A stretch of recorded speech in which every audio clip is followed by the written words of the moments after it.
this fish comes that has been appointed, prepared. Your And swallows Jonah. And it swallows Jonah, which is an act of rescue. You and I might view being swallowed by a fish as an act of judgment, but the judgment was he was thrown into the sea. If this fish doesn't show up, he perishes. Well, and so that's a really good call out. Just the way that God works. So first of all, you see his control over all of creation here, right? Yes. That he appoints the fish and the fish obeys. And we see another point. Unlike Jonah, the fish didn't say, "Oh no, I'm going to go the other way." But we see other times where God controls the seas and the winds and the sun, even.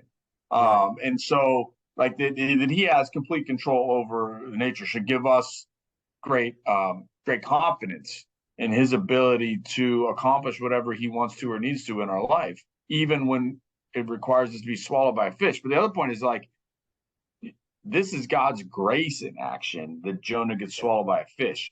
Right. 3 days earlier, if Jonah would have been swallowed by a fish, that wouldn't have been seen as grace, right? Like, it's not, this isn't in and of itself a blessing of a thing to be happening, but it kind of our conversation last week, God works all things together for good. God can also use all things as good, as blessings. So, you know, as we look at our lives, sometimes we just chalk things up as good or bad for us. But depending on the results of that bad thing, it could be a fish swallowing you, and that's God's grace to save you from whatever else you were involved in. Right. I've heard so many stories of people who have to go to the emergency room because they're in great pain and suffering. And it turns out it's through that a serious illness that they didn't know they had is discovered. Yeah.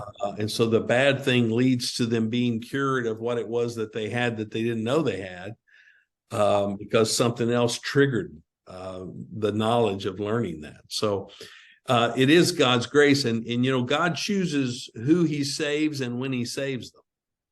And it's his timing. And he has, because he's God, he gets to choose how he does that.